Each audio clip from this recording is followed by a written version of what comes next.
ہم غازہ میں crossing point سے محض چند میل دور ہیں۔ ان تمام مظاہروں کرنے والوں نے کریم شلوم تک جانے کا ارادہ کیا تھا جہاں صرف تھوڑی سی امداد داخل ہو رہی ہے، لیکن یہ لوگ ان لوگوں کے برعکس جو پچھلے چند دنوں سے امداد کو روکنے کی کوشش کر رہے ہیں، وہ کہتے ہیں کہ مزید امداد ہونی چاہیے، وہ کہتے ہیں کہ جنگ بند ہو جانی چاہیے۔ ہم آج اسرائیلی اور فلسطینی دونوں غزہ کی سرحد پر کھڑے ہیں کیونکہ ہم اس پر مزید برداشت نہیں کر سکتے۔ ہمیں ہر وہ کام کرنا ہے جو اس بات کو یقینی بنائے کہ یہ ایک دن بھی مزید جاری نہ ہو۔ غزہ اور بچوں کی تصویریں اٹھاتے ہوئے مظاہروں کو دیکھنا کافی غیر معمولی ہے۔ بہت سے اسرائیلی ہاسٹیج کے بارے میں فکر مند ہیں جو ابھی بھی غزہ میں بند ہیں اور وہ حکومت کی پالیسی سے متفق نہیں ہیں کیونکہ وہ کہتے ہیں کہ جنگ بند ہونے سے ہاسٹیج کی زندگیاں بچ جائیں گی۔ لیکن یہاں موجود لوگوں میں سے زیادہ اسرائیلی سیاست کے بائیں ہاتھ کے وہ لوگ ہیں جو کہتے ہیں کہ یہ صرف اس کے بارے میں نہیں ہے۔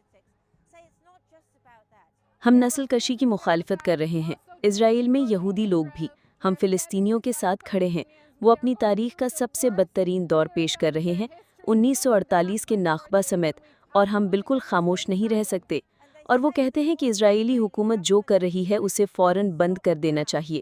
وہ کہتے ہیں کہ وہ نہیں چاہتے کہ یہ ان کے نام ہو۔ اسٹار ہندی اردو کی آواز، ہر زبان کی تحریر۔ لائک، کمنٹ، سبسکرائب اور شیئر کیجیے۔